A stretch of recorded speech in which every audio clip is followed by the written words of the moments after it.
तो ये जो भारत का सिनेरियो है, इस सारे सिनेरियो में आपने जैसा कहा कि मोदी सरकार का बहुत बड़ा महत्वपूर्ण रोल है इस अर्थव्यवस्था को इस रूप में लाने के लिए, और इसके साथ ही ये राम मंदिर और ऐसे दूसरे इश्यूज़, चाहे वो कश्मीर के धारा 370 वाले हों या और दूसरे इस तरह के जितने भी महत्वपूर्ण फैसले हैं,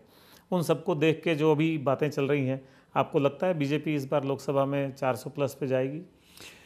देखिए, 2014 का माननीय प्रधानमंत्री जी का चुनाव, भारतीय जनता पार्टी का चुनाव,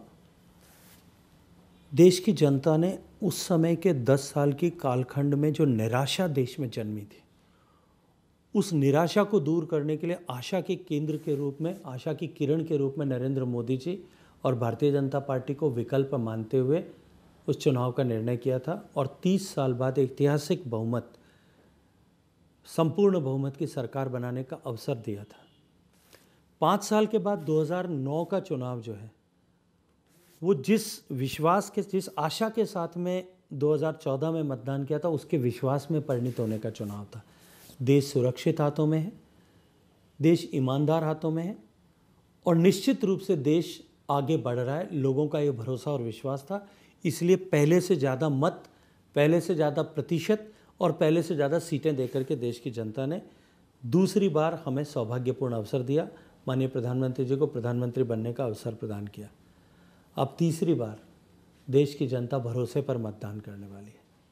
मोदी की और गारंटी यदि पर मुझे ये कहा जाए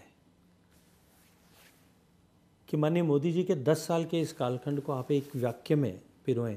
तो मैं कहूँगा कि देश की जनता के मन में जो निराशा के काले बादल थे, उनको छांट करके देश की जनता को एक नए आत्मविश्वास से लबरेज करके भारत को विकसित होने की दिशा में आगे बढ़ाने का जो कालखंड, ये 10 साल का कालखंड है और देश की जनता अब निश्चित रूप से इसके प्रतिसाद के रूप में एक बार फिर